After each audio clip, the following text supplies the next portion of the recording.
हाँ, ये वाली गाथा।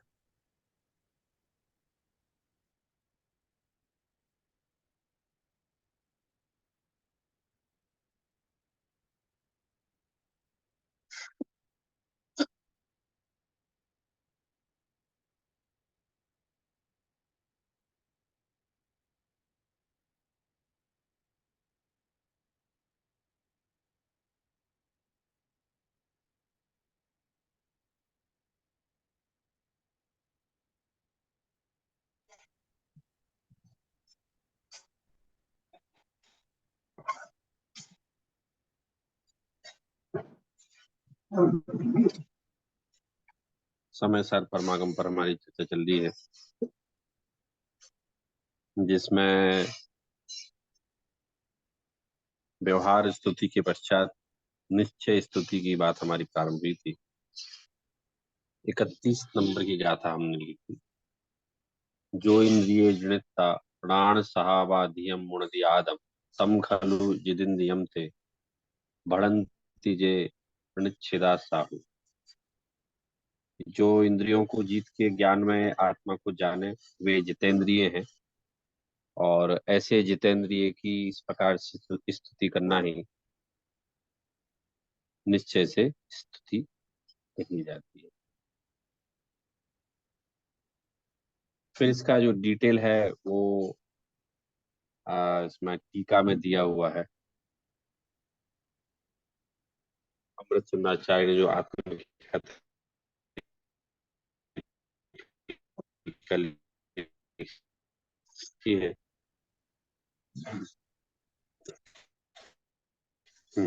तो लास्ट टाइम में आया था, लेकिन अपन इसको फिर से पढ़ सकते हैं।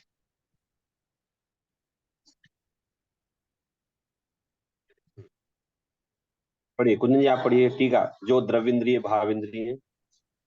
हाँ स्वरूप जी। जो द्रव्य इंद्रियों, भाव इंद्रियों तथा इंद्रियों के विषयभूत पदार्थों को, तीनों को अपने से अलग करके समस्त अन्य द्रव्यों से भिन्न अपने आत्मा का अनुभव करता है, वह मुनि निश्चय से जितेंद्रिय है। अनादि अमर्याद रूप बंध पर्याय के वश जिसमें समस्त स्व पर का विभाग अस्त हो गया है, अर्थात जो आत्मा के साथ ऐसे एकमेक हो रही है कि भेद दिखाई नहीं देता, ऐसे ऐसी शरीर परिणाम को प्राप्त द्रव्य इंद्रियों को तो निर्मल भेदाभ्यास की प्रवीणता से प्राप्त अंतरंग में प्रकट अति सूक्ष्म चैतन्य स्वभाव के अवलंबन के बल से सर्वथा अपने से अलग किया, सो वह द्रव्य इंद्रियों का जीतना हुआ।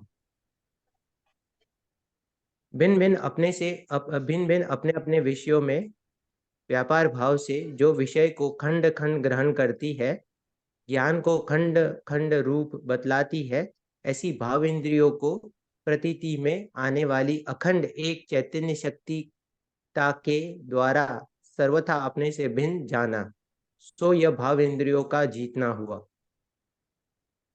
ग्राह्य ग्राहक लक्षण वाले संबंध की निकटता के कारण जो अपने संवेदन अनुभव के साथ परस्पर एक जैसे हुई दिखाई देते हैं, ऐसे भावेंद्रियों के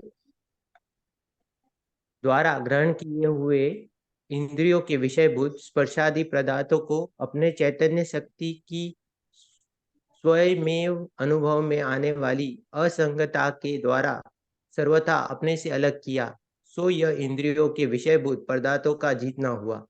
इस प्रकार जो मुनि द्रवेंद्रियों, भावेंद्रियों तथा इंद्रियों के विषयभूत पदार्थों के तीनों को जीतकर ये ज्ञायक शंकर नामक दोष आता था, सो सब दूर होने से एकत्व में संकोचकिन और ज्ञान स्वभाव के द्वारा सर्व अन्य द्रव्यों से परमात्म से भिन्न ऐसे अपनी आत्मा को अनुभव करता है, वह निश्चय में जितेंद्रिय जिन है। ज्ञान स्वभाव अन्य अचेतन द्रव्यों में नहीं है, इसलिए उसके द्वारा आत्मा को सबसे अधिक भिन्न ही है। कैसा है यह ज्ञान स्वभाव? इस विषय के समस्त पदार्थों के ऊपर तिरता हुआ, उसे जानता हुआ भी उन रूप न होता हुआ, प्रत्येक उद्योतपने से सदा अंतरंग में प्रकाशमान, अविनश्वर, स्वतः सिद्ध और परमार्थ सत्य, ऐसा भगवान ज्ञान स्वभाव है। इस प्रकार एक निश्चय स्तुति तो हो गई। तो यह हुई। एक इसमें आ, आ, जबकि आपकी आवाज थोड़ी कट रही है। अब यहाँ जो विषय उठाया वो कैसे उठाया है, हमारे यहाँ भी आ रही।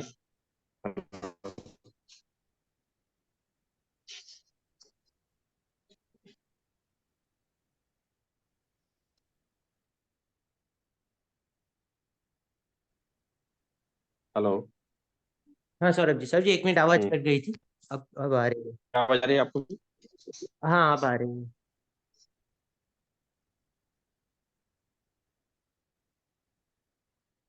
ठीक ठीक। हाँ, अब देखिए इसमें निश्चय स्तुति की गई है। निश्चय क्या कि इंद्रियों के तीनों को, एक मिनट, ये तो 32 नंबर क्या है?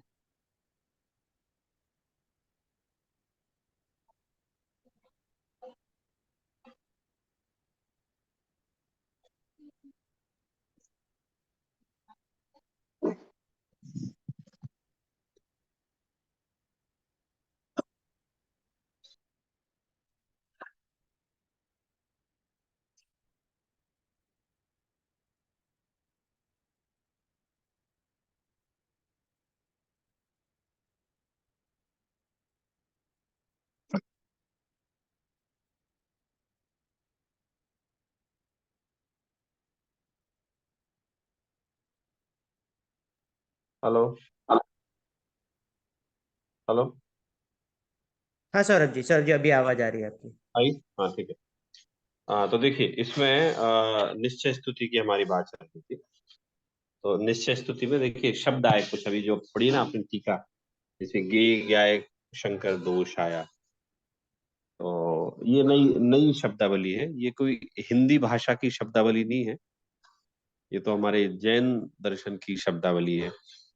गे गाय जो शंकर दोष है, ये न्याय में काफी प्रचलित है।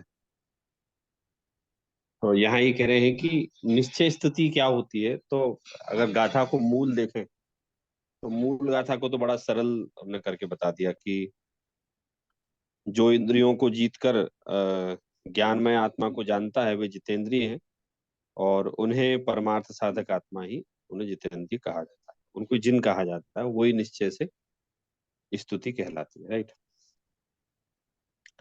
अब उसकी जो टीका है, वो टीका में कहते हैं आचार्य अमरचंद कि अनादि अमर्याद बंध पर्याय के वश जिनमें समस्त स्वपर का विभाग अस्त हो गया है, और जो आत्मा के साथ एक में हो रही है कि जिससे भेद दिखाई नहीं देता, ऐसे शरीर को प्राप्त द्रव्य इंद्रियों को निर्मल भेद अभ्यास की प्रवीणता से प्राप्त अंतरंग में प्रकट अति सूक्ष्म चैतन्य स्वभाव के अवलंबन के बल से अपने से सर्वथा अलग करना, अर्थात सर्वथा भिन्न जानना, ये द्रव्य इंद्रियों को जीतना होगा।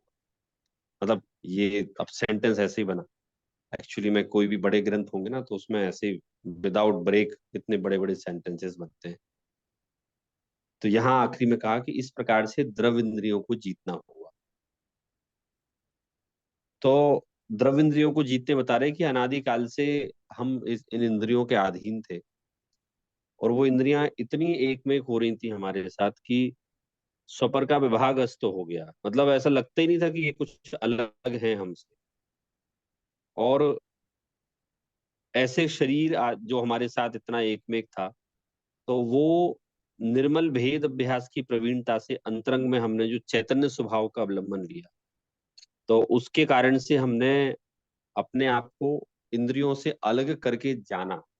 वैसे जिनदेव की बात चल रही है, लेकिन हमारे लिए भी शिक्षा है कि भाई आपको वैसा जानना है। तो हमने वैसा जाना या जिनदेव ने वैसा जाना, द्रव्य इंद्रियों से अपने आप को अलग करके उन्हें जाना। तो यहाँ शब्द आए निर्मल भेद अभ्यास की प्रवीणता से, कि किस तरह से जो भेद अभ्यास है, अर्थात इसको आत्मा और शरीर को अलग करने का अभ्यास है। इसमें रिमार्केबल बात यह है कि आपको आत्मा और शरीर अलग नहीं करना है। आत्मा और शरीर की प्रति जो एकत्व का भाव था, है, उसे दूर करना है। तो जहां हमने अपना एकत्व द्रव्य इंद्रियों से तोड़ा, तो कैसे तोड़ा, तो ऊपर आया इसमें कि सूक्ष्म चैतन्य का अवलंबन लेने से, मतलब चैतन्य का अवलंबन लेने से इसका हमारा पर के प्रति स्वभाव जाएगा ना, हमारा पर के प्रति अपनत्व का भाव जाएगा। तो सबसे पहले यहाँ शब्द का प्रयोग किया है अनादि अमर्याद बंध पर्याय के वश। अनादि बंध पर्याय के वश अर्थात कि अनादि काल से हमने बंधन के कारण से, है ना, बंधन के कारण से हमने ऐसा माना कि ये जो संयोग है ना, ये संयोग एक में को हो रहे हैं, और वो एक हैं भी। वर्तमान में चूंकि एक दिखते हैं ना, इसलिए एक हैं भी। तो अनादि काल से हैं वो।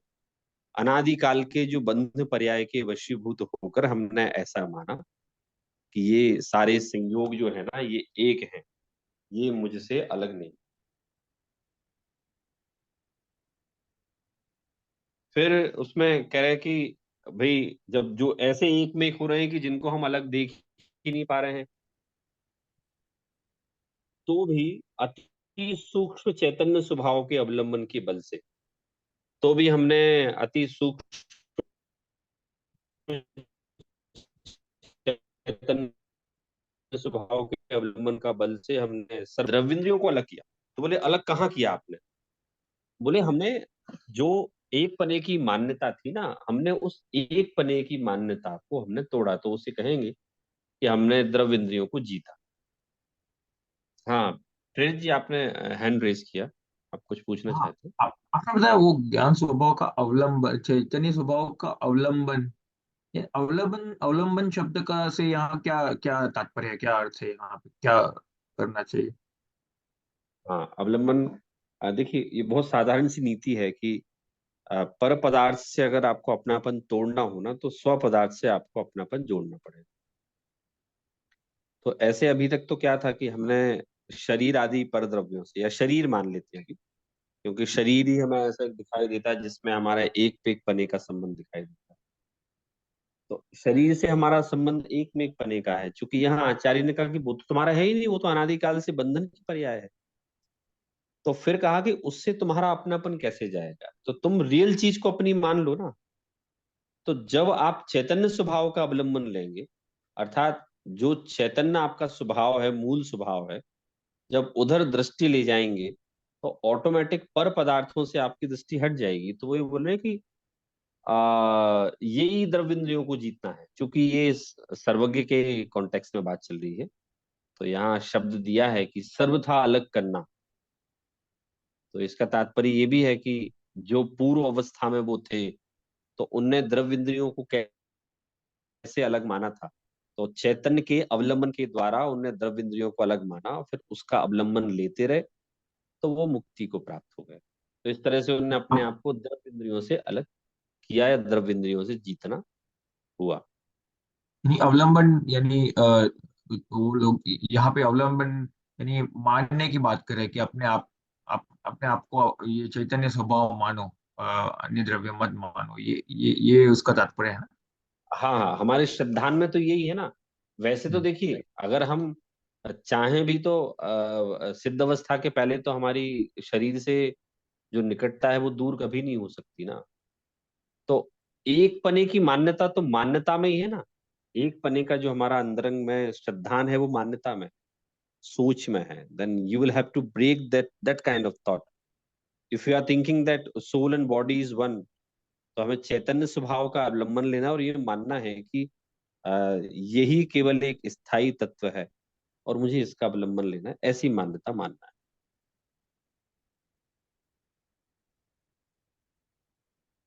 तो इसे यहाँ आचार्य ने नाम दिया है कि इस तरह से उनने जब भेद, सर, अभी निर्मल पता भेद। है, और एक प्रश्न होता है यहाँ पे इसके रिलेटेड। अब पूरा दिन हम देखे, राइट, तो जैसे हमारा रूटीन होता है कि हम सुबह उठते हैं, तैयार होते हैं, ब्रश वश करके, नहा धो के, फिर खाना खाना खाना बनाते हैं, नाश्ता नाश्ता करते हैं, लंच करते हैं, ऑफिस जाते हैं, और भी जो घर के काम होते हैं वो सब करते हैं। तो पूरा दिन तो हमारा ऐसे ही निकल जाता है कि किसी ना किसी चीज में हम उलझे रहते हैं। तो फिर हम ये ऐसा सोचे कब कब ये करें, क्योंकि जब हम हमारा ध्यान और चीजों में होता है तब और ये चीज सोचने का अवकाश नहीं रहता है ज्यादा, और कोई चिंतवन करने का अवकाश नहीं रहता है। तो ये कब कब सोचे, कैसे सोचे ये? देखिए, ये ना एक अभिप्राय, एक चीज है। अभिप्राय कैसा होता है कि हमारे अभिप्राय में भी पर पदार्थों को एक मानने का अभिप्राय है, और चैतन्य स्वभाव के अवलंबन के द्वारा वो अभिप्राय चला जाएगा। तो आपने एकदम सही कहा कि हमारा तो पूरा day, we are just spending our whole day in just our household और द ऑफिस एक्टिविटीज। तो we are not having any spare time to think और to ponder about our soul.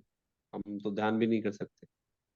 ये बात एकदम सही है, लेकिन यहाँ बात है कि आपका एक बार उसका अभ्यास हो गया, चैतन्य का अभ्यास हो गया और आपकी धारणा में चला गया वो, तो भले ही आप काम कर रहे हैं तथापि back of the mind, back of the सिद्धांत, आपको वो ही मान्यता चलने वाली। एक सिंपल सा हम लोग उदाहरण लेते हैं, है ना, कि जैसे आप ऑफिस से घर आते हैं, ठीक है प्रेरित जी। अब ऑफिस से घर आते हैं तो अब पहले आप जब स्टार्टिंग में ऑफिस से घर जाते थे गाड़ी से, तो आप गूगल मैप का यूज करते थे, और कुछ जो रोड के सिग्नल्स होते थे, साइंस होते थे कि भाई यहाँ से मुड़ना है, फिर यहाँ मुड़ना है। लेकिन आप अभ्यास कर करके आप फोन पे ही बात करते जाते हैं, आप समय सार की क्लास भी सुनते जाते हैं, और वो आपको पता ही नहीं चलता कि आप एकदम एक्यूरेसी से, विदाउट हेल्प ऑफ गूगल, आप अपने घर भी पहुंच गए, या घर से ऑफिस पहुंच गए, ऑफिस से मंदिर पहुंच गए, वॉट। तो आपने इतना अभ्यास किया ना उसका, इतने सालों से आप अभ्यास कर रहे हैं, तो अब आपकी वो धारणा में आ चुका है, और ऑटोमेटिक आप वो चले जाते हैं, वहां पहुंच जाते हैं। तो कुछ इसी तरह से है कि जब निर्मल भेद ज्ञान का जब अभ्यास होगा, तो अभ्यास करते करते हमारा अभिप्राय सही हुआ, तो वो सही होने में ऐसा होगा कि आप भले ही ऑफिस के काम कर रहे हैं, भले ही और घर के काम कर रहे हैं, है ना, तो भी आपको वो जो अंतरंग में अभिप्राय है, उसके कारण से आपका भेद विज्ञान चालू रहेगा। पर सौरभ जी, वो तो जब वो ऐसा अभ्यास हो गया उसकी बात की बात है। जब प्रारंभिक अवस्था में जब ऐसा अभ्यास नहीं है, तो क्या होता है, जो पूर्व संस्कारवश जो है वही चलता है। और अगर ऐसी सिचुएशन आ गई तो इंस्टेंटली डर होना या गुस्सा होना या फिर अ, अपने कषाय के वश हो जाना, वो तो हो ही जाता है। तो प्रारंभिक अवस्था में ऐसा ऐसा अभ्यास और ऐसी धारणा में अपने लाने को के लिए क्या किया जाए? धारणा में आ गए उसके बाद तो ठीक है, वो श्रद्धा चलता रहेगा, वो तो समझ में आता है। वो धारणा में लाने के लिए क्या करना पड़ेगा? हाँ, ये तो देखिए बहुत सरल है ये तो, कि अभी वर्तमान में क्या करना पड़ेगा। तो हम मतलब इसको हम थोड़े प्रोफेशनल वे में समझते हैं कि वैसे हमारे पास टाइम नहीं होता है। मतलब एग्जाम्पल, फनी एग्जाम्पल है बट एक रियल है। वैसे आपसे पूछा, किसी दोस्तों ने पूछा कि भाई टाइम कहाँ, कल आओ यार, मिलने आओ, तुम घर पे नहीं आए। नहीं नहीं भाई, अभी टाइम नहीं है। उसने फोन लगाया तो ही बोलते आप टाइम नहीं है। ठीक है। अब साहब, मतलब अपन ऐसा मान लो, इंडियन कॉन्टेक्स्ट में बता रहा हूँ। यहाँ मतलब महिलाएं काम करती भी है, नहीं भी करती। तो 25% जैन फैमिलीज में फीमेल जॉब पे जाती है, 75 में आज भी नहीं जाती है। ठीक है। भाई वो उसकी पत्नी घर पे है, ये दुकान जाता है, ऑफिस जाता है, फैक्ट्री जाता है, घर आता है। इसके कभी कभी बिजनेस टूर हो जाते हैं, तो 4 महीने से अपनी पत्नी को ही घुमाने नहीं ले गया। टाइम भी नहीं है एक्चुअल में, कोई बहाना नहीं बना रहा है कि भाई फैक्ट्री का एक्सपांशन हो रहा है। लेकिन बहुत दिन हो गए, तो हमारी इंदौरी लैंग्वेज में बोलते हैं कि भाई वो पत्नी ने अपने पति को चमका दिया। चमका दिया इट मीन्स कि अब उसने, शी कॉल्ड, उसने उसने डांटा उसको, फटकारा। भाई क्या मतलब, मैं कुछ नहीं कह रही हूँ, तो what does it mean? I am here, I am just bounded only one routine, don't you think कि कुछ सोचना चाहिए तुम्हें? हाँ हाँ, क्या चलते ना, अपन कल ही चलते। तो गाड़ी उठा के वो तो 7 दिन के टूर पे निकल गया। तो भाई दोस्त ने बोला यार मैंने कल तेरे को कॉल किया, तूने 2 मिनट भी बात नहीं की मेरे से, फोन रख दिया। और 7 दिन, अरे तू समझ, थोड़ी सी अर्जेंट था वो मैटर, नहीं तो प्रॉब्लम हो जाती। तो फिर ऑफिस के सारे काम भी हमने साइड में कर दिए, वो भी हमने कह दिया भाई आप लोग कर लो, असाइन कर दिए, बिगड़े भी नहीं, चल भी रहा है। कुछ इसी तरह से ये भी ऐसा ही है कि हम ऐसा सोचते हैं कि भाई टाइम मिलेगा तब हम इसमें इंडल्ज होंगे, ये तब काम करेंगे। मूलतः हमें वो सारे काम सेट करके इसको प्रायोरिटी पे लाना ही होगा। नहीं तो आप ऐसा सोचें कि one day will come when I will be just 100% will be comfortable, then I will just take some SR and will try to just think about my soul and realize that, and instantly in 1 or 2 days it will be finished. तो वो नहीं होगा। तो इसके लिए हमें अपने अगले भव के लिए सोचना पड़ेगा, कल्याण का सोचना पड़ेगा, तब जाके आपको इसको एग्जीक्यूट करने का विचार आने वाला है। नहीं तो ऐसे रूटीन में तो आप सोचें तो सब बिजी है। मतलब ऐसा नहीं है कि आप लोग वहाँ बिजी हैं, यहाँ भारत में भले ही नौकर चाकर रख सकते हैं बहुत सारे, तो भी सब लोग व्यस्त हैं। मतलब यहाँ की व्यस्तता के अलग रीजन है, आपके यहाँ की व्यस्तता के अलग रीजन है। यहाँ नौकर चाकर भले ही नहीं है, लेकिन आपस में मिलना जुलना, सौहार्द प्रेम, भाई किसी का कोई रिश्तेदार की डेथ हो गई तो तीसरे में जाना, शादियों में यहाँ बहुत जाना होता है, और फिर धार्मिक प्रोग्राम बहुत होते हैं, मंदिर में हो रहे हैं, फिर लोगों के यहाँ घर बैठने जाने पड़ता है रिलेशनशिप मेंटेन करने, तो यहाँ की व्यवस्था अलग है। तो टाइम यहाँ भी किसी के पास नहीं है, आपके यहाँ भी नहीं है time. But the question is that if you are just prioritising your goal, and if you are thinking that by next word what I will do, तो आपको समझ में आएगा कि भाई बहुत अर्जेंट है मुझे। Then we can just expect 1 day, 1 hour from a day, and once if we have just fixed a routine, that will be automized in a life, फिर वो होता जाएगा। तो प्रेरित जी ऐसा मतलब बहुत नॉर्मल वे में तो नहीं होगा, क्योंकि लीग से हट के काम है ना ये, रूटीन का काम नहीं है, तो उसके लिए तो थोड़ा पुरुषार्थ की आवश्यकता लगेगी। बहुत एकदम प्रैक्टिकल क्वेश्चन पूछा प्रेरित जी ने। आ, यानी आपने जो कहा समराइज कर रहा हूँ, आप कर रहे हो, इसके लिए हमें डेडिकेटेड टाइम निकालना होगा ये सब चिंतन करने के लिए, समझने के लिए, अपने आप को याद दिलाने के लिए डेडिकेटेड टाइम निकालना होगा। हम ऐसे ही अगर रूटीन में उलझे रहे तो नहीं हो पाएगा। हाँ देखिए देखिए, जैसे मैं अभी एक अपना रिसेंटली जो चल रहा है मेरी लाइफ में वो बता रहा हूँ कि भाई मैंने 3 साढ़े 3 साल पहले मैंने डिसाइड किया कि भाई मुझे रिसर्च करना है, मतलब पीएचडी करना है। अब मैंने कर तो लिया, फीस भर दी, एंट्रेंस दे दिया, पास भी हो गया, सब हो गया।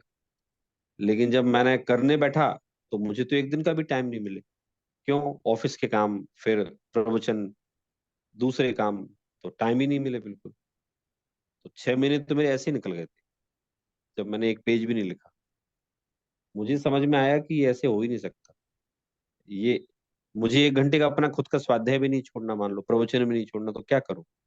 तो मैंने कहा कुछ ना कुछ करना पड़ेगा ऐसा। Then I started to wake up more than early in the morning.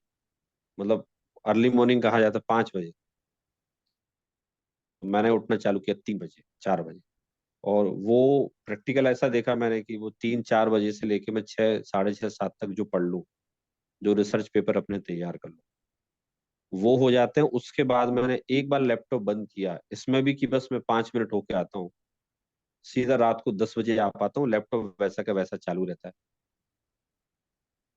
तो फिर मुझे वो समझ में आया कि इसके लिए तो ना कुछ एक्स्ट्रा ऑर्डिनरी करना पड़ेगा, ऐसे रूटीन से टाइम नहीं निकलेगा। सेम इसी तरह से आत्म कल्याण की बात भी है कि वो नहीं निकलेगा। आप ऐसे आवर्स निकलते जाएंगे, डेज निकलते जाएंगे, मंथ्स निकलते जाएंगे, ईयर्स निकलते जाएंगे। तो you will have to dedicate your self in only the service of your soul.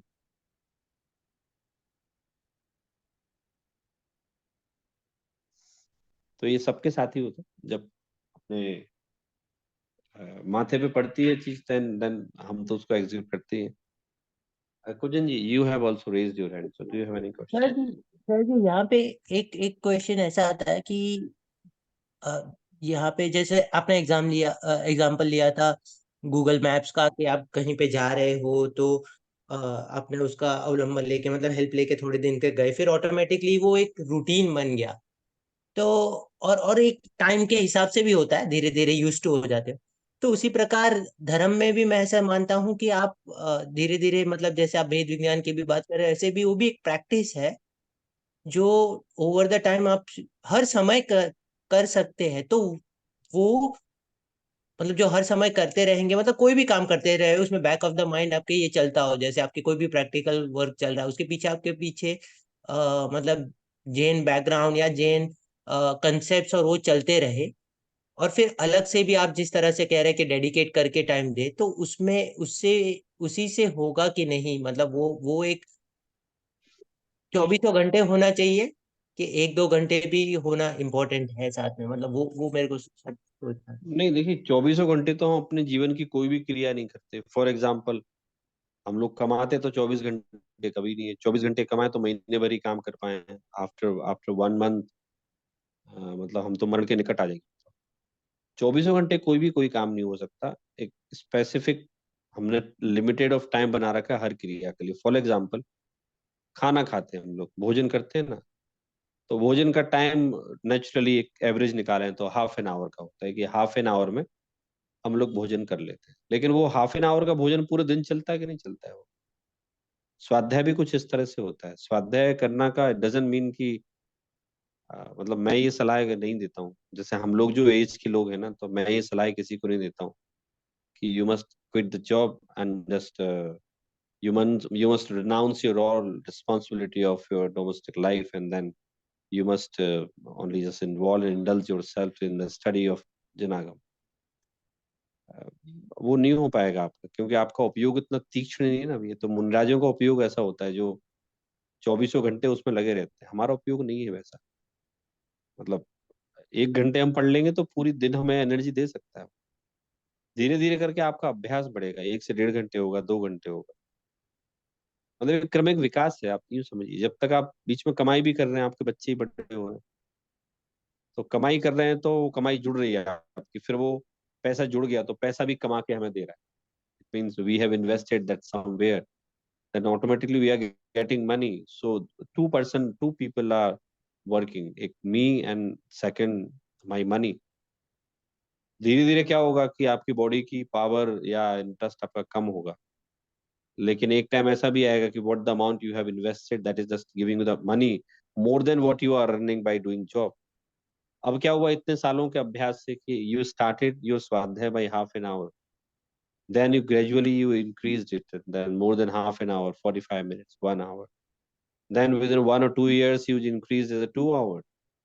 Then you have increased till 5 or 6 or 7 hours. That's sufficient for you for in a day. अब हमारा ऐसा समय भी आ गया कि अब हमें उसकी कोई चिंता नहीं रही। जैसे बच्चे बड़े हो गए, हमें स्कूल की उनकी फीस नहीं देनी है, हमारा घर का मकान हो गया, फिर एक जो इन्वेस्ट किया था वो भी एक अच्छा हैंडसम अमाउंट हो गया वो। तो वो फिर धीरे धीरे आप स्वाध्याय बढ़ाएंगे, तब जाके आप पूरा दिन you can dedicate your self whole day in service of Jinvani. लेकिन आप अभी से सोचें कि अभी तो हमारी ये वैसी तैयारी नहीं है। मतलब बोलता हूँ कि एज नहीं है, ऐसा नहीं बोलूंगा।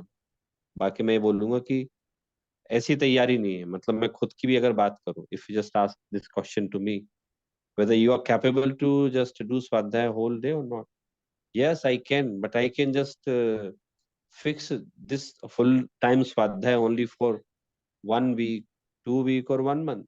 After 1 month definitely I will just uh, I will just have some kind of changes in my life. तो इसलिए ये कुछ कुंदन जी थोड़े से चेंज क्या बोलते हैं, 1 घंटे भी आपने स्वाध्याय किया, so that will just provide you energy for whole day. फिर धीरे धीरे आप इंक्रीज कीजिए उसको। तो मतलब करने की भाषा में बोल रहा हूँ कि you will have to execute that, otherwise वो ऑटोमेटिकली इंक्रीज होगा। हम्म।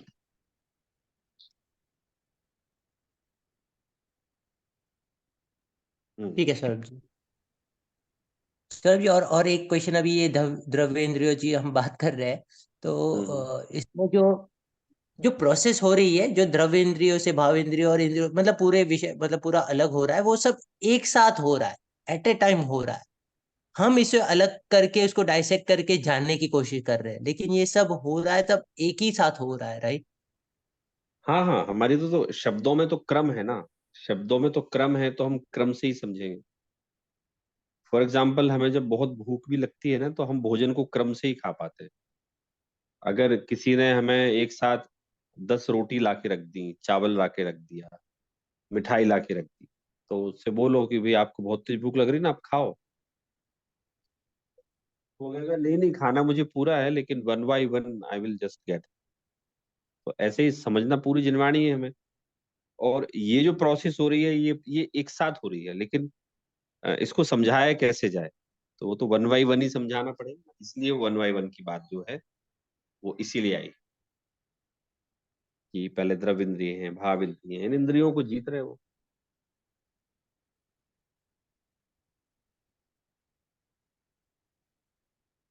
क्लियर है ठीक कृष्ण है जी? सर। हाँ हाँ सौरभ जी।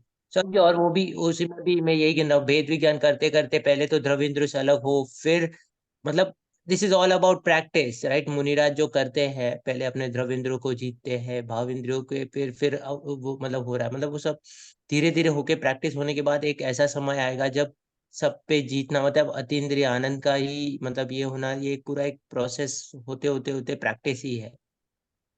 हाँ हाँ, देखिए जैसे क्या होता है, आप पर्सनैलिटी डेवलपमेंट के कोई रूल नहीं होते, हम जानते हैं। जो बताते ना भाई, कम बोलो, ऐसा मुंह रखो, ऐसे चलो, ऐसा करो, तो वो एक जो सामान्य कथन है।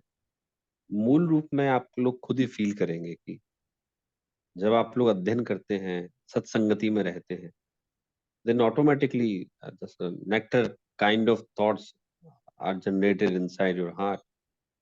जब ये बाहर आते हैं, लोगों से परिचय आपको होता है इसका, तो लोग बड़े प्रभावित होते हैं आपसे। तो वो आप कहते हैं ना कि साहब हमें तो अंतरंग में वो चीज है, इसलिए बहिरंग में आ रही। तो सहजता है ना वो और क्रम है, वो सहजता है वो। तो इसी तरह से हम सहज रहेंगे ना, तो चीजें बड़ी अ, सरलता से हमारे जीवन में संपन्न होती जाएंगी।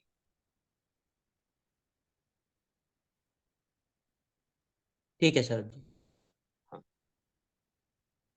तो इंद्रियों की बात चल रही थी कि साहब द्रव्य इंद्रियों को जीतना क्या हुआ कि पर पदार्थों को अपना नहीं माने। पर पदार्थों को अपना नहीं मानना है आपको। तो पर पदार्थ से यहाँ उनका कोई स्त्री पुत्र मकान माता पिता भाई बंधु बांधव नहीं है।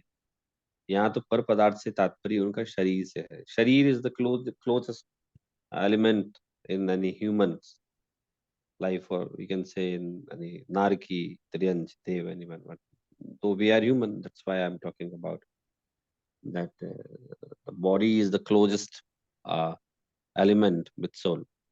और एक समय के लिए भी हमसे अलग नहीं होता ये। हम सबसे ज्यादा विश्वास अपने शरीर पे ही करते हैं ना।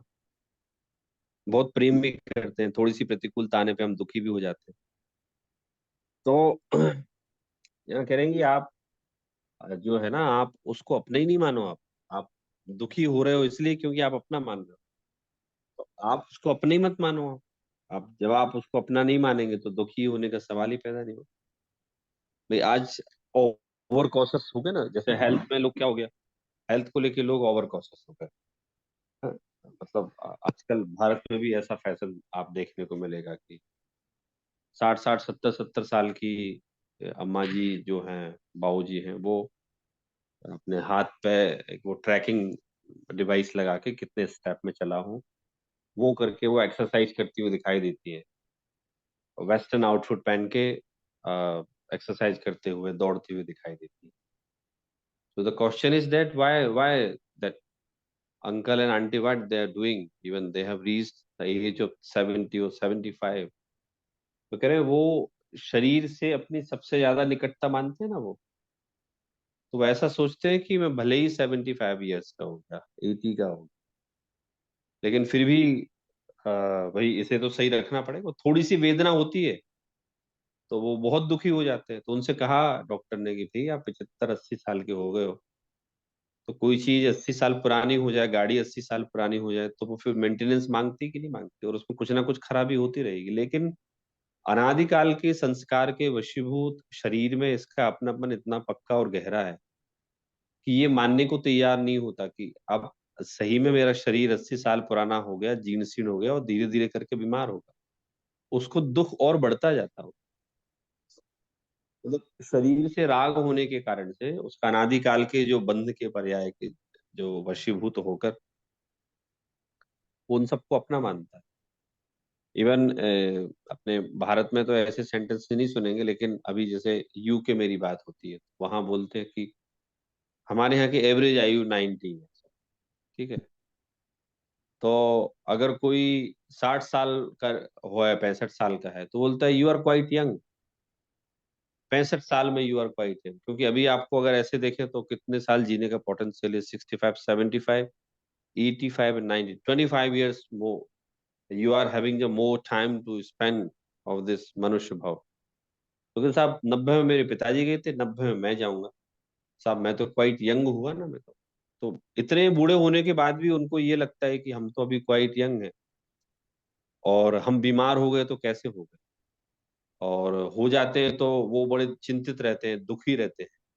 यहाँ आचार्य अमृतचंद कह रहे हैं ये सब कुछ ना अनादि और अमर्यादित है, अनादि जो बंध पर्याय है ना उसकी सोच के कारण से हो रहा है। तो इतने एक में एक हो रहे हैं शरीर और आत्मा की, अलग जैसे कभी दिखाई देते ही नहीं हो, इतने एक में एक हो रहे हो।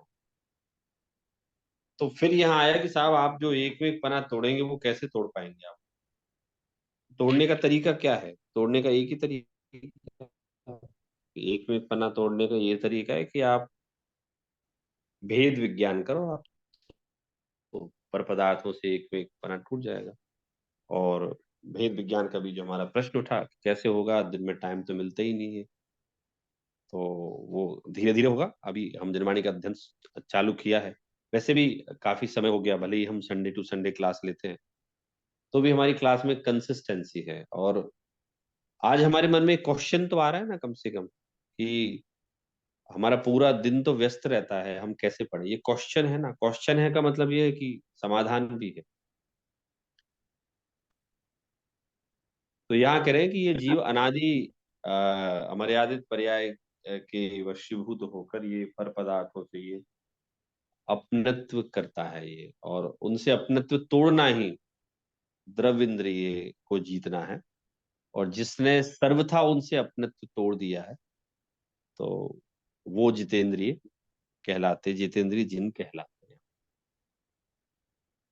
अब इंद्रियां कैसी हैं हमारी? तो इंद्रियां जो है ना वो भिन्न भिन्न अपने विषयों को, जो व्यापार है उनको खंड खंड ग्रहण करती हैं।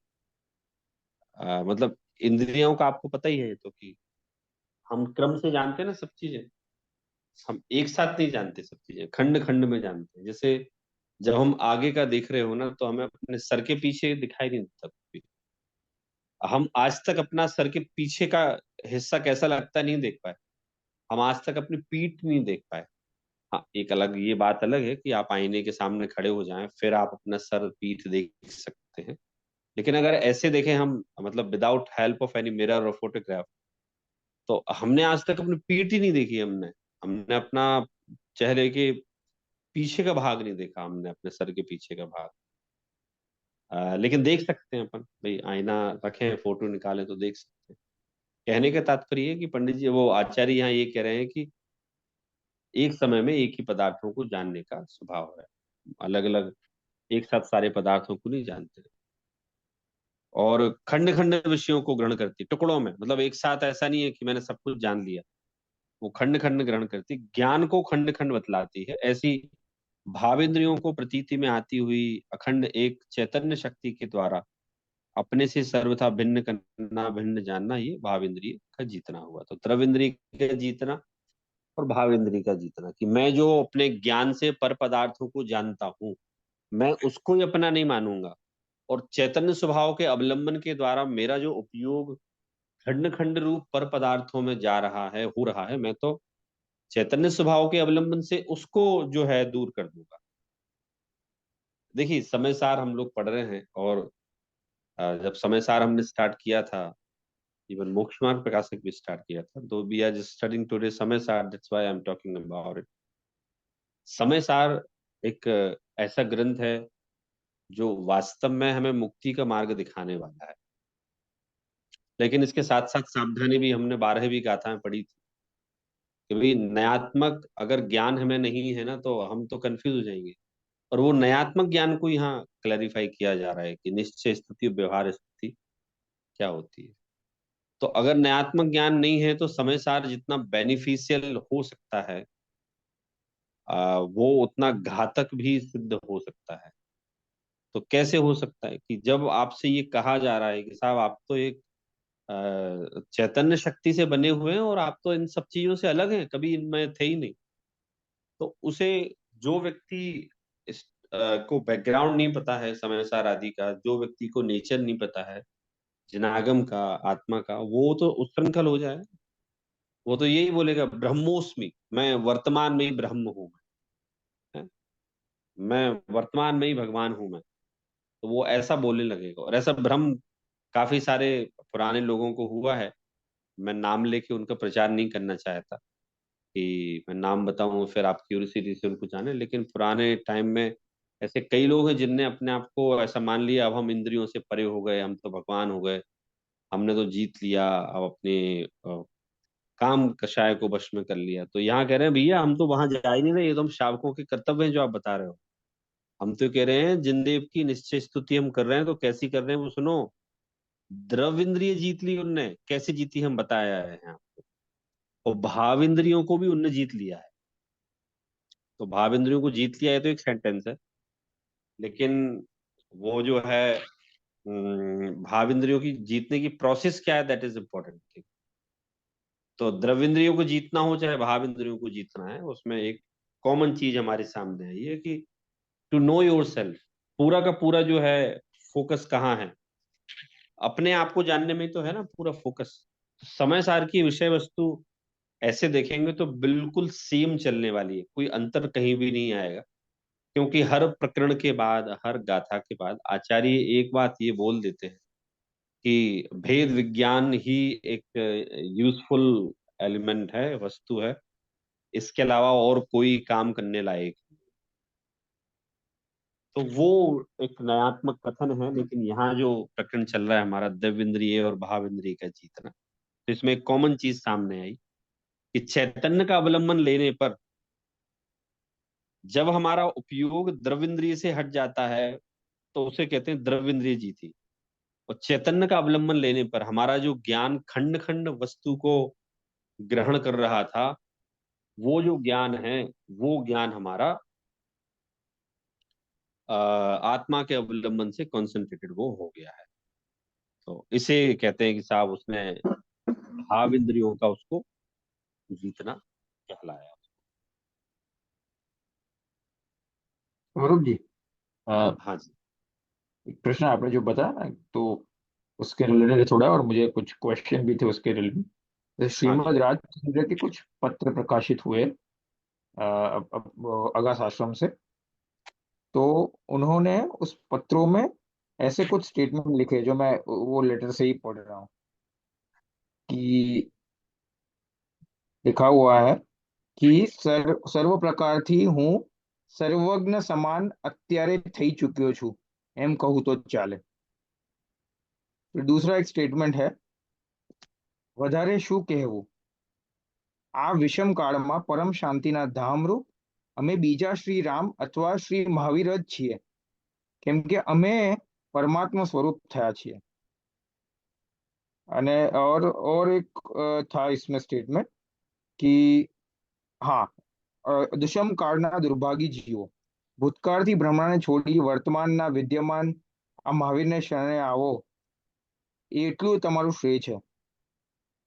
और वहां पे ऐसा भी लिखा था कि वर्तमान के महावीर को छोड़ के पास्ट के महावीर या राम को ढूंढने जाए, उन जीवों का कैसे कल्याण हो सकता है।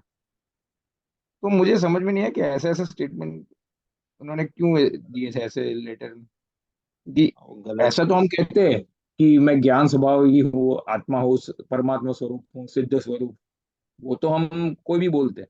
बट अभी हाल के हाल मैं उस अवस्था में पहुंच चुका हूँ सर्व प्रकार से, तो ये तो एब्सोल्यूट स्टेटमेंट हो गया ना।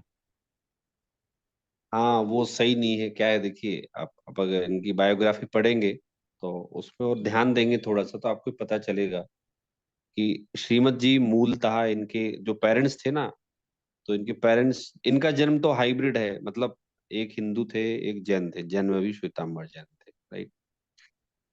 तो इनका माहौल मिला तो फिर आगे जाके इनको दिगंबर का वो थोड़ा लगा। तो पता है इनकी जो अर्ली डेथ हुई ना, तो ये मैच्योर हो ही रहे थे एक्चुअली में। मतलब इनने वो जैसे बहु पुण्य पुंज प्रसंग से स्तुति लिखी, बढ़िया है, अच्छी वैराग्यप्रद है। बट इट डजंट मीन कि वो पंडित कैलाश चंद जी सिद्धांताचार्य जैसे सैद्धांतिक ज्ञाता हो गए थे। तो आप उनकी जीवनी देखेंगे ध्यान से तो आपको पता चलेगा कि वो केवल एक बस ग्रोथफुल मूड में थे ही थे, इतने में नेचुरल कैलेमिटी ने उनकी बॉडी को डिटेरियोरेट करके डिस्ट्रॉय कर दिया। अब उनने जो ये एब्सोल्यूट स्टेटमेंट दिए तो अपन ऐसा लगा सकते हैं फिर जी कि बनारसी दास जी जो थे ना, बनारसी दास जी, तो बनारसी दास जी का आपने पढ़ा होगा कि इनने समय सार पढ़ा। तो इनने कहा यार अपन तो शुद्ध हैं यार, आत्मा में तो अशुद्धता कभी आती नहीं है। तो इनने ऐसे केवल निश्चय ने परक चीजें पढ़ के और एब्सोल्यूट उसको लेके ये दो तीन दोस्त कमरे में बंद हो जाते, अपने कपड़े उतारते और बोलते हम तो मुनि बन गए, आत्मा का ध्यान लगा रहे हैं, कर्मों से रहित हो रहे हैं, और फिर कपड़े पहन के बाहर आ जाते। फिर आगरा में कोई पंडित जी आए शास्त्रों के जानकार सैद्धांतिक, और उन्होंने बताया कि भाई क्या कर रहे हो आप, ये निश्चय है कि कथन का ऐसा, आप ऐसा एब्सोल्यूट अर्थ निकालेंगे क्या, इसका तात्पर्य ये नहीं, इसका ये तात्पर्य है। फिर बनारसी दास जी को जब समझाया गया, बहुत पछतावा हुआ उनको, बहुत रोए समझ लो, दुखी हुए, और उसके फलस्वरूप उनने फिर किसी के गाइडेंस में अध्ययन किया, और फिर समय सार नाटक जो उनको लिखने का विचार आया, तो इसीलिए आया कि I am having a poetic intelligence, it means I can write anything in poetry. तो फिर उन्होंने समय सार पढ़ा तो उनको विचार आया कि मुझे इसको फर्दर एक्सप्लेन करना चाहिए, और आप लोग पढ़ेंगे तो वो एक्चुअल में रिमार्केबल कृति है। तो प्रिंस जी ये इस केस में भी ना ऐसा ही है, बाकी वो जो एब्सोल्यूट कथन बोल रहे हैं दैट इज नॉट राइट। मेरे पास तो वो हिंदी प्रति भी रखी है, जो आप गुजराती बता रहे हैं ना, हाँ तो हाँ, मेरे पास मैंने वो उसकी भेजा है है। ग्रुप में जस्ट रेफरेंस के लिए। नहीं, ये तो इसलिए हाँ भेजा, हम किसी को कुछ कुछ बुरा बुरा नहीं कहते, ये तो सिर्फ हम सावधान रहे ऐसे कथनों से और भ्रमित नहीं हो वही जाए तो है ना इसलिए। एब्सोल्यूट। बनारसी दास जी का एग्जाम्पल मान लीजिए, ये और जीता जी जाते ना तो फिर ये हाँ स्टेटमेंट अपने चेंज कर देते हैं। हाँ, बाकी ऐसे देखा है देखें तो उन्होंने, हाँ उनका देखा है प्रोग्रेसिवली, जो जो भी उन्होंने आगे आगे लिखा है उसमें अंतर मिलता है। आप पीछे जो कहते हैं आगे का, उन्होंने खुद खुद ही अपने आप को फिर कॉन्ट्रडिक्ट कर लिया या करेक्ट कर लिया, ऐसा कह सकते हैं। काफी बार ऐसा भी मैंने देखा है उनके जो लेटर है हाँ वो होता है ना। वो तो बनारसी दास जी की अगर आयु कम होती ना, तो अब मान लो बनारसी दास जी भी इसी मोड में चले जाते। तो चूंकि इंटेलिजेंट तो थे ही बनारसी दास जी, तो बहुत लोग उनसे प्रभावित थे। अब कुछ लोग ऐसे उनको अर्डेंट फॉलोअर हो जाते हैं, ऐसे कि भाई बनारसी दास जी ने जो कहा एकदम सही है, तो जिनवाणी तो वो जानते नहीं, और बनारसी दास जी ने जो कहा सही है। तो बनारसी दास जी जी गए इसलिए उनने करेक्ट कर लिया अपने आप को। नहीं जीते तो उनने भी तो समय सार की निश्चय ने परख को गलत समझ लिया था ना। तो वो अगर कोई बोले मैं वर्तमान में ही महावीर हूं, तो फिर उनको टोडरमल जी का मोक्ष मार्ग प्रकाशक का 7वां अधिकार पढ़ना चाहिए। उसमें 7वें अधिकार में उनने समझाया कि भाई अगर आप वर्तमान में ही भगवान, केवल ज्ञान आपको है तो वज्र पटलादिक भी आड़े आ जाएं तो केवल ज्ञान रुकता नहीं। और अगर आप केवल ज्ञानी हो गए हो तो फिर संसार में क्या कर रहे हो, आपको तो अभी तक तो सर्वज्ञ दशा प्रकट होनी चाहिए। तो बोले ऐसा नहीं है कि आप अगर ये स्टेटमेंट बोले कि मैं तो वर्तमान में ही केवल ज्ञान वाला हूँ। हाँ स्वभावी बोलो तो हमें भी समझ में आता है कि साहब हमें भी केवल ज्ञान प्रकट करने की सामर्थ्य है। लेकिन अगर आप बोले कि मैं वर्तमान में मैं महावीर ही हूँ, जैसा उनका ज्ञान था वैसा ही मेरा ज्ञान है, केवल ज्ञान, तो कहते हैं आप में केवल ज्ञान प्रकट करने की सामर्थ्य है। शक्ति रूप में आप हैं, बीज रूप में आप हैं। इसके बजाय कि आप जो है ऐसा माने कि मैं वर्तमान में ही केवल ज्ञानी हूं मैं। तो ये मैंने पढ़े हैं स्टेटमेंट, फिर मैंने कुछ ज्यादा ध्यान नहीं दिया। फिर उनका तो एक अलग ही चलता है, आपको पता है। हाँ हाँ। तो अब समझिए ऐसे और एक भी होता है कि जैसे कुछ स्टेटमेंट कुछ लोग ऐसा लगाते हैं कि वो वर्तमान में अपने आप को तीर्थंकर या ऐसा नहीं मानते, बोलते हैं कि मैं भविष्य का तीर्थंकर हूँ, ऐसा सिद्ध करते हैं अपने आप को। और फिर वो स्टेटमेंट चले जाते हैं, या फिर बोलते हैं किसी और के वो ज्ञान में, जाति समझ में आया था कि हाँ मैं भविष्य का तीर्थंकर होऊंगा, या किसी के स्वप्न में आया था। तो अब क्या होता है, हम किसी का ऐसे प्रमाणित तो कर नहीं सकते, आगम में तो किसी का आया नहीं है, तो फिर किसको माने किसको नहीं माने, ये हो जाता है, राइट। तो ऐसे भी स्टेटमेंट मुझे लग रहा है ये थोड़े क्या साइड ट्रैक, वो विषय से हट जाते हैं, वो समाज का पूरा ध्यान वो भटक जाता है, चल रहा है ना, और वो तो कंट्रोवर्सीज में लग जाता है। वो चल रहा है अभी। जैसे अभी क्या है, वो उधर सोनगढ़ पंचकल्याणक है ना, तो वहां के जयपुर की तो क्लियर मान्यता है कि वो स्टेटमेंट सही नहीं है। तो अभी वहां ऐसा हाँ ही चल रहा है। तो एक राजू भाई हाँ। करके हैं, नहीं, उसमें क्या है, सोनगढ़ ने तो जो किया वो तो किया ही, बट अब जब कांजी स्वामी थे, तो पहले तो मुझे ऐसा लगा था कि अच्छा, और लोग ऐसा बोलते थे कि वो भविष्य के तीर्थंकर हैं, वो अपने आप को खुद ऐसा बोलते या कहते नहीं है। फिर मैंने उनका खुद का भी स्टेटमेंट सुना था कि उन्होंने खुद ने भी अपने प्रवचन में एक एक बार ऐसा कहा था, एक दो बार, और मेरे पास वो रिकॉर्डिंग भी है। तो क्या उन्होंने खुद ही प्रमाणित कर दिया, तो लोग उनके ही नाम ये से फिर कहा ना, चलाते हैं। वो एक्चुअली में वो ऐसा स्टेटमेंट है कि मतलब गुजराती का हिंदी बोल रहा हूँ कि चंपा बहन के इसमें नहीं नहीं नहीं, ज्ञान में ऐसा नहीं आया है सौरभ जी, मेरे पास पूरी ऑडियो है। है, पूरी पूरी पूरी ऑडियो है। स्टेटमेंट इस प्रकार है, मैं आपको बताता हूँ हाँ कि मैं भविष्य में जब बनूंगा, तो ऐसे ही तीर्थंकर जब बनूंगा तब नमो सिद्धेभ्य करके मैं दीक्षा लूंगा, ऐसा ऐसा स्टेटमेंट है उनका पूरा, कि हम भविष्य में ऐसे बनने वाले हैं पूरा। हाँ। उनके ज्ञान के आधार से ऐसा नहीं है, वो तो बोले कि हम बनेंगे भविष्य के, ऐसा ऐसा बोले हैं वो खुद। मैंने मेरे हाँ वो मैं हाँ, आपको तो भेजूंगा। वही ना, मैं खुद ही बोल रहा हूँ। एक्चुअली में क्या है कि मतलब अब मैंने तो जो हुकुमचंद जी थे, दादा थे, तो उनसे मैंने पूछा था कि दादा आपने कभी इस चीज पे कभी चर्चा नहीं की स्वामी जी से क्या?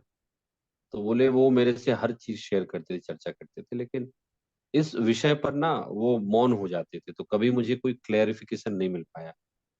अब वो चीज अब उभर के इतनी सामने आ रही कि उधर जो पूरे गुजरात में जो कुछ मंदिर हैं जो इस मान्यता के, जयपुर तो इसके खिलाफ है, इसलिए उस समय जयपुर के जो जितने ट्रस्टी थे, नमीचंद जी थे, हुकुमचंद जी थे, उनने सोनगढ़ ट्रस्ट से इंस्टेंटली रेजिग्नेशन ही दे दिया था उनने इस चीज का। तो 1982 में 3 में ये चीज प्रकरण उठना चालू हुआ था। तो मतलब हिंदी भाषा में जो प्रचलित है वो तो ये मान्यता नहीं आती है, लेकिन ऑफ कोर्स आप जो बोल रहे हो वो वाली जो लाइंस है ना, वो हैं वहाँ।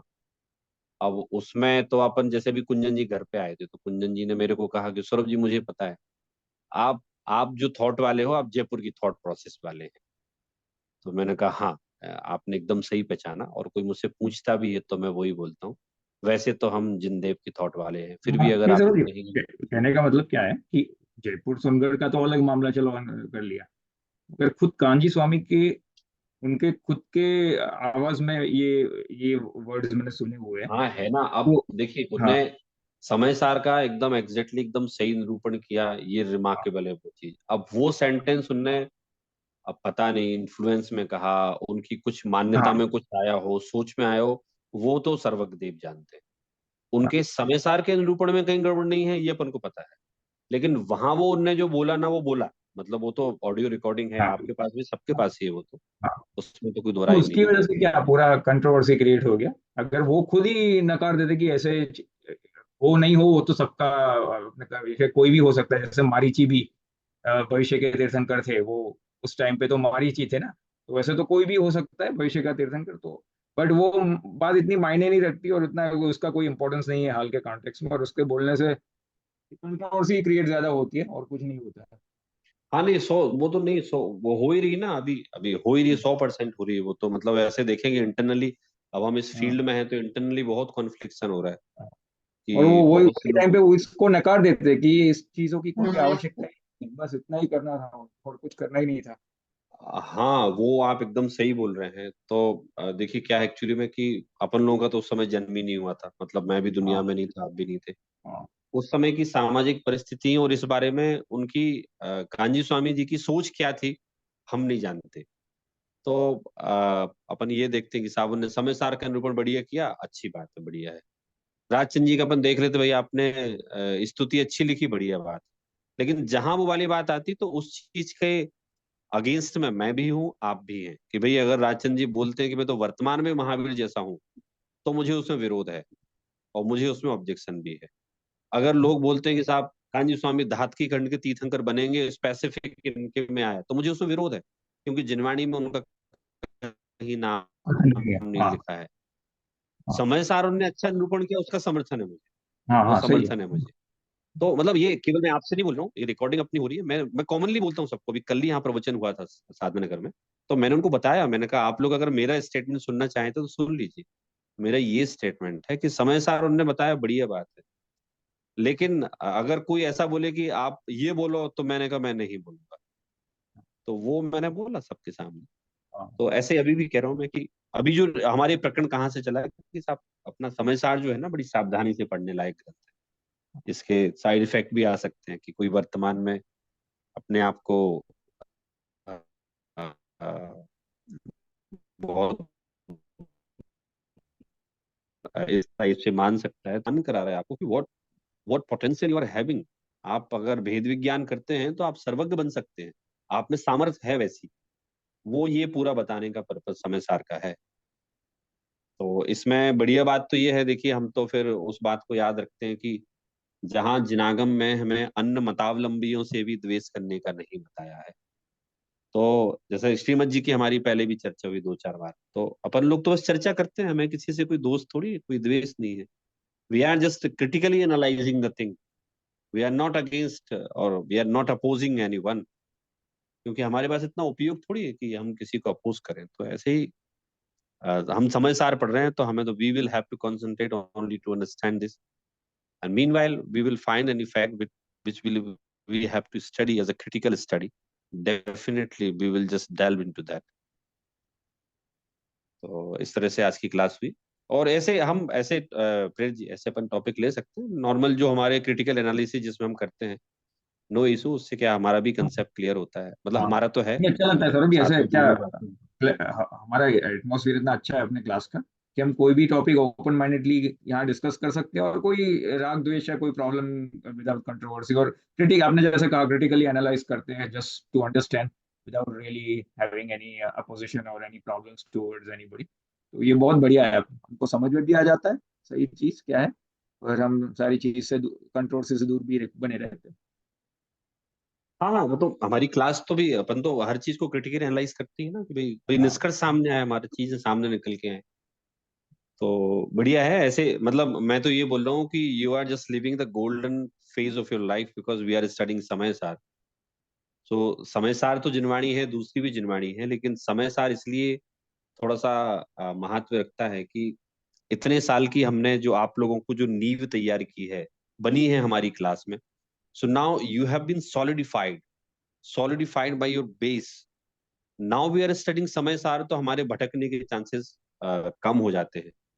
क्योंकि बात ऐसी चली थी कि भाई राजचंद जी ने ऐसा लिखा है तो भटक गए थे वो, या क्या स्टेटमेंट दिया। तो हम इतना सॉलिड बेस बनाकर समय सार पढ़े ना, तो हम फिर सही तरह से समझ सकते हैं। नहीं तो समय सार पढ़ के तो किसी को भी उच्छृंखलता आ ही सकती है ना, कि when I am not just a doer of eating and drinking and anything, I am just detached from body forever. Then I can do anything. Then I can kill anyone. Then I can abuse anyone. Then I can do unethical work. So these kind of thoughts may come in inside the mind of anyone if he's thinking that Samaysar is just a supporting only Nischay. That's why Acharya Kund is clarifying again and again. I'm just talking from the point of view of Nischay, and this is from Vyavhar. So it is remarkable and noticeable thing. So we are just passing through the golden time of our Manushya Bhav, and I think we all will utilize it for well-being or for welfare of our Manushya Bhav. इसी के तो जी साथ आचार्य आज की अमृतचंद जी class ने समाप्त भी करते यहाँ हैं। पे आचार्य अमृतचंद जी ने भी बहुत बार मतलब निश्चय और व्यवहार नय को वापस वापस किया है। वो बहुत एक सिग्निफिकेंस है कि उसके बहुत एक इम्पोर्टेंस है कि हम दोनों एंगल से देखते रहे और वो दोनों नए को साथ में चल के मतलब समझते रहे। सो समय सार में वो बहुत अच्छा एक मतलब एक एक्स्ट्रा एडेड पॉइंट है मतलब वो। नहीं है ना, और हम लोग जो समय सा अभी मोक्ष मार्ग प्रकाशक पढ़ रहे हैं ना, तो धीरे धीरे आप देखेंगे पंडित टोडरमल जी ना, really he was so intelligent person. उन्होंने जिनवाणी को पढ़ के मोक्षमा के प्रकाशक जो लिखा है ना, remarkable. He presented logical fact over there. और उनने जिस तरह से हमारी मान्यता, मतलब मन में कुछ पैदा होने पावे, उससे पहले तो उनने हमारी सारी कल्पना के किले को ध्वस्त कर देते हैं वो। तो वो भी हम धीरे धीरे पढ़ रहे हैं, पैरेलल चला रहे हैं हम। तो कभी मैं किसी को बोलता हूँ ना कि हम अपनी क्लास में 2 ग्रंथ ले रहे हैं, वो भी हमारी वीकली होती है क्लास, तो वो लोग सरप्राइज, ऐसे कैसे हो सकता है? मैंने कहा हम लोग कर रहे हैं और हमारा सक्सेसफुली चल रहा है। ये भी अपने आप एक नया प्रयोग है हमारा। अच्छा। चलिए अभी बढ़िया। और अब हम अभी लोग खत्म हो रहा है, आज 31st है, तो नए साल के लिए सबको शुभकामनाएं। और आप हमें एक मैसेज दीजिए सबके लिए, ताकि नए साल के लिए भी एक सब प्रिपेयर्ड रहे, कुछ नया मतलब धर्म के बाद मतलब इसमें क्षेत्र में हम आगे बढ़े।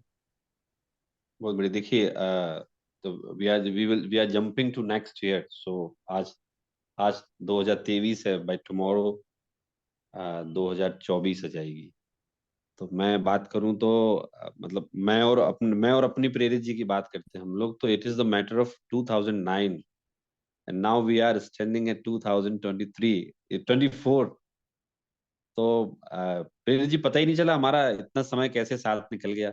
हाँ, मेरा साल निकल गया ऑलमोस्ट। हाँ। और हमारे और प्रेरित जी की स्टार्टिंग से ऐसे क्रिटिकल एनालिसिस टॉपिक्स पे होते थे, जब आप लोग कोई भी नहीं थे तभी होते थे। लेकिन इससे कभी हमारे कोई संबंध खराब नहीं हुआ। अब बताने का मेरा तात्पर्य है कि 2009 से 2023 तक हम लोगों ने इतना इतना लंबा समय साथ निकाल लिया। ये हमारा बहुत अच्छा समय गया। मतलब आप भी स्वस्थ, मैं भी स्वस्थ, we are quite young now, और हमारी गृहस्थी हमने स्टार्ट की, बच्चे बड़े हो रहे हैं। अब आने वाला जो इतने साल रहेंगे, जैसे 2009 से 2023 हो गए, 2019 तक हो गए 10 साल, और 4 साल 14-15 ईयर्स हो गए। नाउ नेक्स्ट 15 ईयर्स हम सबके, मतलब नॉट स्पेशली प्रदेश जी में, हम सबके जो है ना बहुत इंपॉर्टेंट हैं।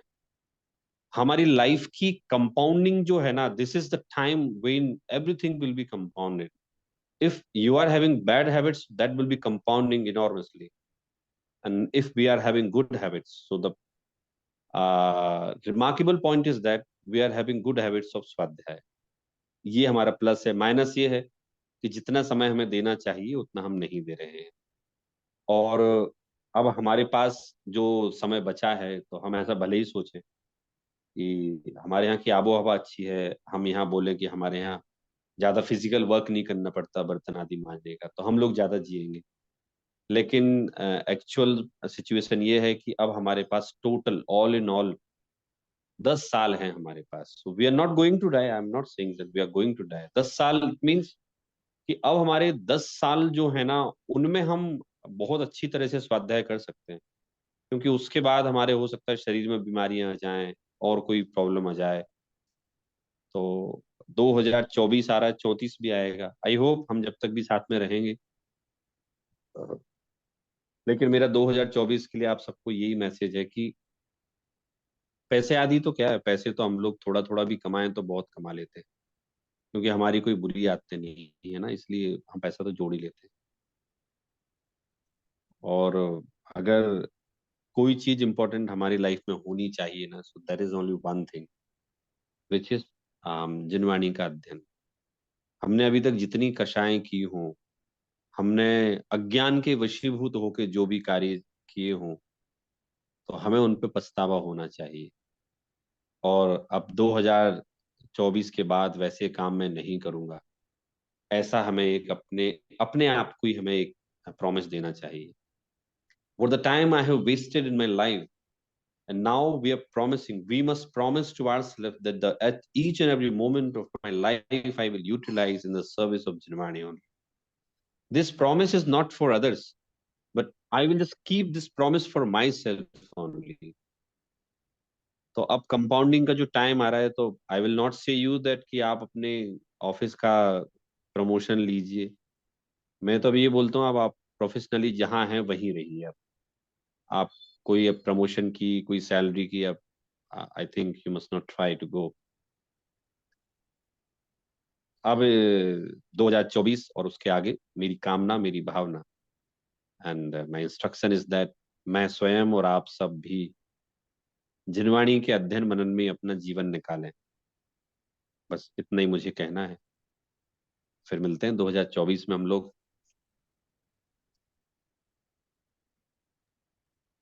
बहुत बढ़िया Saurabh ji, Saurabh ji thank you again. बहुत इंस्पिरेशनल बात है कि मतलब लौकिक में तो सब आगे बढ़ रहे हैं, लेकिन धर्म धर्म क्षेत्र में आगे बढ़ कर हम अपने उसको भी एक्सपोनेंशियल करें, वो एक बहुत बड़ी बात है सौरभ जी।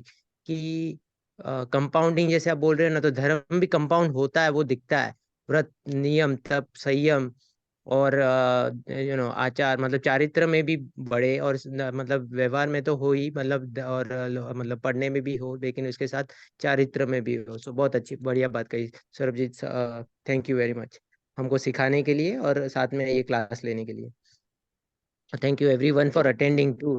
सब लोग इस सब साथ में है, इसमें एक एक अच्छा ग्रुप है, और ये चलता रहे, यही यही यही कामना है। So finally, we are leaving 2023 and we are entering in the new era of our success. Success, it means our spiritual success. And मैं सभी लोगों के लिए आशा करता हूँ कि सभी लोग दिन पर दिन अपने स्वाध्याय को बढ़ाएं, परिणामों में निर्मलता करें। और मैं स्वयं के लिए भी यही आशा करता हूँ। इसी के साथ हम आज की कक्षा समाप्त करते हैं। जिनवाणी सूत्र लेते हैं। निज निधि निज में बताई, यह अनंत उपकार है। इसके लिए जनवाणी माँ को वंदना 7 बार है, वंदना 7 बार है। जय जिनेन्द्र सभी को। जय जिनेन्द्र। जय जिनेन्द्र।